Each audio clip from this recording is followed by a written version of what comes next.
modern miracles of sound motion pictures and radio open up vast sources of entertainment and instruction. To benefit from these, we need our ears, which interpret for us the multitude of sound waves they receive. Now, if you will lend me your ears while watching this picture on the screen, I will tell you about these invisible waves and how our ears are able to convert them into sound.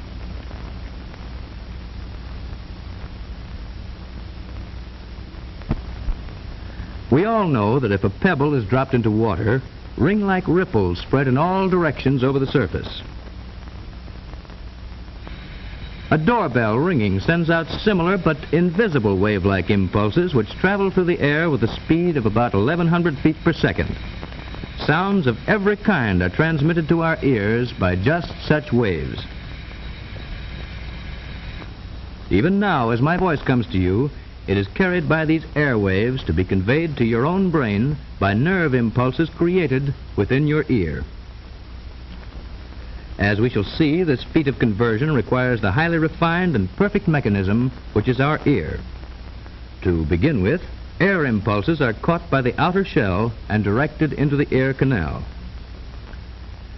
Now let us look into this canal by using a specially designed instrument like this otoscope, which is used by physicians when examining our ears. There in the center we see a small disc, which is the drum membrane. Now here it is at very close range and very much enlarged. Sound waves beat against this membrane as drumsticks beat upon a kettle drum or tympanum. So it is naturally called the tympanic membrane.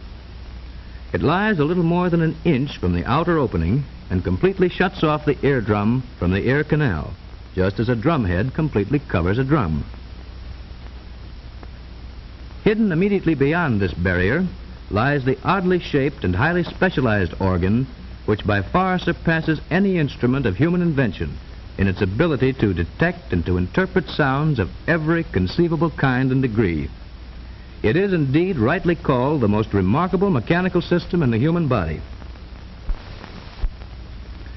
And now let us examine the general position of this apparatus when seen from the front. Here is the ear canal and the more internal parts which have an outlet into the throat. The eustachian tube. This important connecting passage opens just above the tonsil.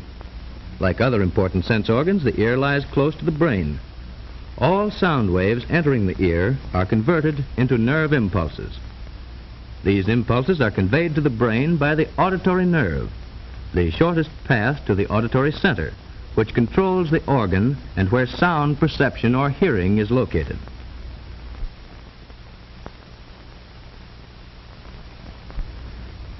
The bones of the skull also encase the inner ear. Here we can see it occupying a group of intricate hollows and channels.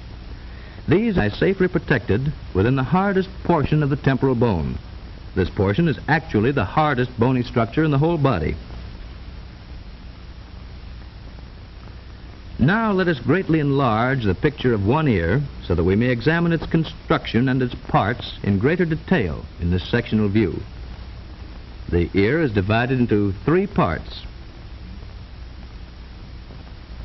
First, the external or outer ear, consisting of the shell or pinna, and the auditory canal or meatus. These and many of the parts that are to follow have been given their names because they resemble familiar objects.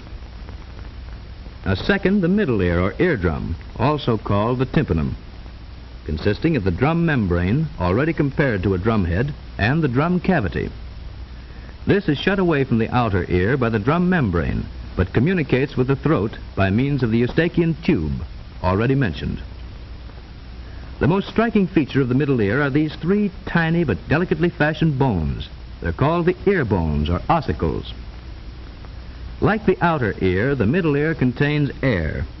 It is the purpose of the eustachian tube to equalize the air pressure on both sides of the drum membrane, to prevent its being injured by violent noises or changes in air pressure. Beyond the middle ear lies the third part, called the inner ear or labyrinth. Unlike the outer and the middle ear, this part is filled with a liquid instead of air, and contains the delicate apparatus which transforms sound waves into nerve impulses. And now let's look at a still larger view of the middle ear with its 3 ear bones or ossicles, and then see what happens when sound waves strike the drum membrane. This bone, consisting of a head and handle, is called a hammer or malleus, and is fastened by the handle to the drum membrane. United to the malleus by a joint is the anvil or incus, which in turn touches the stirrup or stapes. The footplate of the stirrup is attached by a movable ligament to an opening, which is called the oval window. If from any cause the drum membrane is forced inward, its movement is transmitted to the stapes, and the upper part of its footplate swings into the inner ear as on a hinge.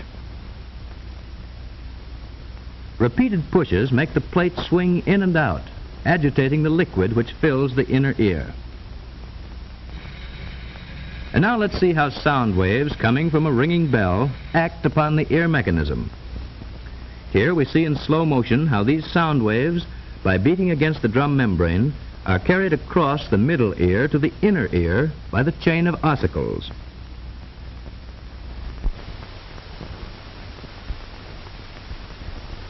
The inner ear, or labyrinth, contains the minute but extraordinary mechanism which finally converts sound waves into nerve impulses.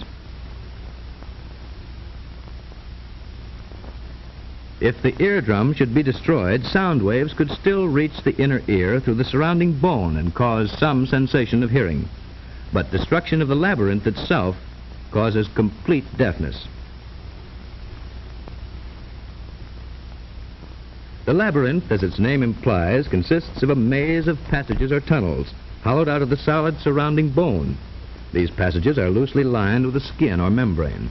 Now, if we remove its surrounding bone, we reveal the shape of the entire labyrinth as it is formed by its lining membrane.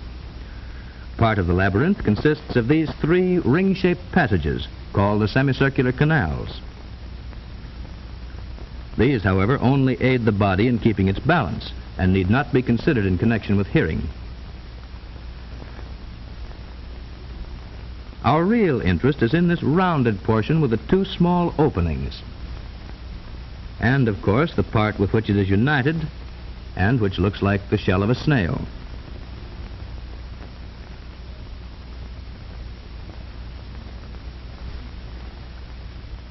Returning to our sectional view, we see that the rounded portion contains a hollow chamber lying between the middle ear and the snail.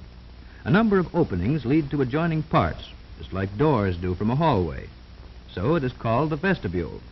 These openings in the vestibule lead to the semicircular canals. Actively related to the hearing mechanism are these 2 openings which have already been pointed out on the outside of the labyrinth and which allow sound waves to pass from the eardrum to the inner ear.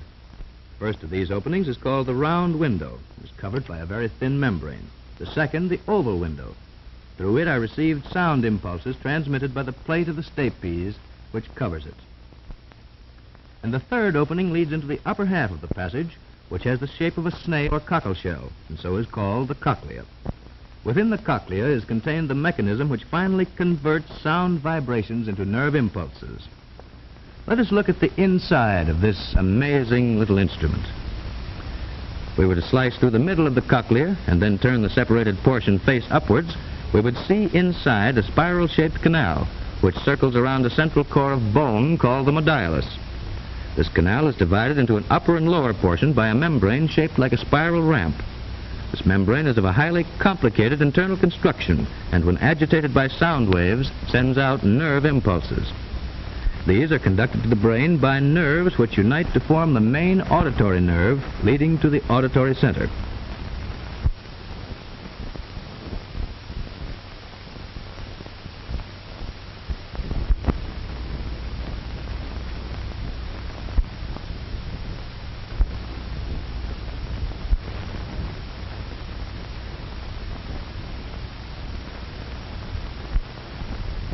Now let's look at a simple diagram of the cochlea and its action. And this time, let's take off the top. Here again, briefly, we recognize the vestibule with the oval window covered by the stirrup. And directly below is the round window covered by its membrane. And here is the third opening, which leads directly into the inner channel of the cochlea. This white line represents the all-important spiral membrane, which transforms sound waves into the sensation of hearing. As we have seen before, this space is filled with a liquid. Now here again, we observe the action of sound waves upon the ear. This is merely a simple picture of the complicated action that results when sound waves enter the inner ear by way of drum and ear bones. The liquid, when set into vibration, causes wave-like shakings of the spiral membrane. These shakings, in turn, set up the nerve action, which, when carried to the brain, results in the sensation of hearing. The ear, then, is a very delicate and complicated mechanical device, astonishingly sensitive in its ability to separate and to distinguish a vast medley of sounds. It excels by far the most ingenious and delicate instruments ever devised by man.